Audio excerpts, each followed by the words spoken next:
क्या होगा अगर एस राजामौली अपनी अगली फिल्म में एक ऐसा युद्ध दिखा दें जिसे देखकर लोगों को लगे कि उन्होंने रामायण पहले कभी ऐसी नहीं देखी थी। सुनने में थोड़ा अजीब लग रहा है, लेकिन अभी जो अपडेट सामने आई है उसे सुनकर फैंस की एक्साइटमेंट काफी बढ़ गई है। बता दें कि काफी समय से राजामौली की फिल्म वाराणसी चर्चा का विषय बनी हुई है। कभी इसकी कहानी को लेकर बातें होती हैं, कभी इसके विजुअल को लेकर, लेकिन अब जो जानकारी सामने आई है उसने लोगों का ध्यान एक बार फिर से इस फिल्म की तरफ खींच लिया है।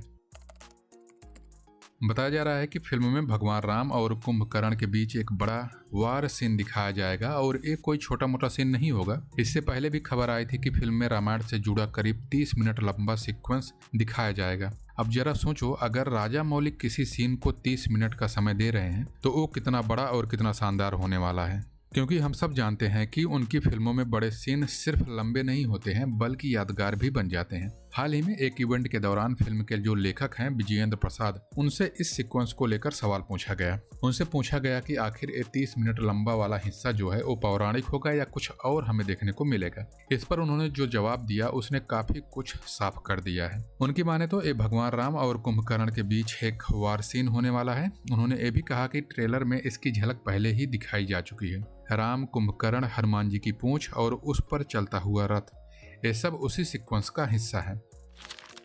और सच कहें तो यहीं से लोगों की उत्सुकता फिल्म को लेकर और बढ़ गई है, क्योंकि सिर्फ कल्पना करके ही अंदाजा लगाया जा सकता है कि राजामौली इस वार सीन को किस लेवल पर लेकर जाने वाले हैं। वैसे आप एक बात बताइए, अगर आपको रामायण में कोई भी एक वार सीन पर्दे पर देखने का मौका मिले तो आप राम और रावण के बीच का युद्ध देखेंगे या फिर राम और कुंभकर्ण के बीच का युद्ध देखेंगे? तो अपनी पसंद को कमेंट में जरूर बताना। अब कहानी यहीं पर खत्म नहीं होती है। फिल्म को लेकर एक और चर्चा काफी समय से चल रही है। कहा जा रहा है कि इसकी कहानी में टाइम ट्रेवल का भी एंगल हो सकता है। जब इसके लेखक विजयेंद्र प्रसाद से इस बारे में पूछा गया तो उन्होंने सीधे जवाब देने के बजाय कहा कि अभी इस पर ज्यादा बात नहीं करनी चाहिए। बस यहीं से मामला और भी दिलचस्प हो जाता है, क्योंकि जब भी कोई मेकर्स किसी सवाल से बचता है तो फैंस को लगता है कि जरूर कोई बड़ा सरप्राइज छिपाया जा रहा है।